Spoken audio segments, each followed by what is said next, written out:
अस्सलाम वालेकुम व्यूअर्स, कैसे हैं आप सब। उम्मीद करती हूँ कि आप सब ठीक ठाक होंगे। आज की हमारी रेसिपी है वाइट सॉस पास्ता, जो कि हम सिर्फ 10 मिनट में बनाकर तैयार करेंगे। हम इस पास्ते को बग़ैर क्रीम, चीज़ और बग़ैर बटर के बनाएंगे। तो आपने वीडियो को पूरा देखना है, शुरू से आखिर तक, स्किप बिल्कुल भी नहीं करना। तो आए रेसिपी स्टार्ट करते हैं। साथ ही आपसे रिक्वेस्ट है कि अगर आप चैनल पर नए हैं तो आप वीडियो को लाइक और चैनल को सब्सक्राइब ज़रूर करें। पास्ता बॉईल करने के लिए मैंने एक छोटी पतीली में आधी पतीली पानी लिया, जिसमें मैंने half table spoon salt add कर दिया, 1 टेबल स्पून कुकिंग ऑयल भी ऐड कर दिया और फिर मैंने इस पानी को बॉयल आने तक पकाया।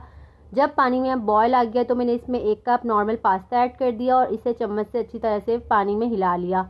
और फिर अगेन मैंने इसमें बॉयल आने के बाद इस पास्ता को 7 से 8 मिनट तक इतना पकाया कि पास्ता बिल्कुल पक चुका है। आप इसको एक दफ़ा चम्मच से चेक कर लीजिएगा कि पास्ता बिल्कुल गल चुका हो। आप देख सकते हैं कि वीडियो में पास्ता बिल्कुल पक चुका है। अब मैं इस पानी को एक छन्नी की मदद से अलग कर दूंगी और पास्ते का पानी इसमें छन्नी से गिराने के बाद मैं इसे ठंडे पानी से एक दफ़ा अच्छी तरह से गुजार लूँगी ताकि पास्ता स्टिकी ना हो। और फिर मैंने इसमें 1 टेबल स्पून और कुकिंग ऑयल ऐड कर दिया और इस कुकिंग ऑयल को अच्छे से पास्ता में मिक्स कर लिया ताकि ठंडा होकर पास्ता आपस में चिपके नहीं।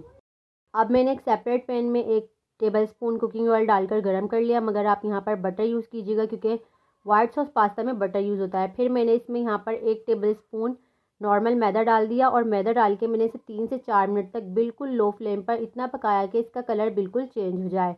आपने मैदे में मुसलसल चम्मच हिलाते रहना है। आप देख सकते हैं कि मैदे का कलर यहाँ पर चेंज हो चुका है।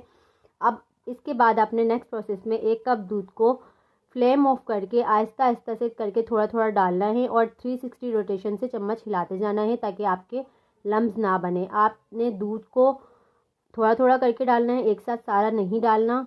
और इस दौरान आपने फ्लेम ऑफ रखनी है और दूध को आहिस्ता आहिस्ता करके इसमें मिक्स करते जाना है और 360 रोटेशन से चम्मच हिलाते रहना है ताकि इसमें बिल्कुल भी लम्स ना बने और वाइट सॉस बिल्कुल स्मूथ बने आपका।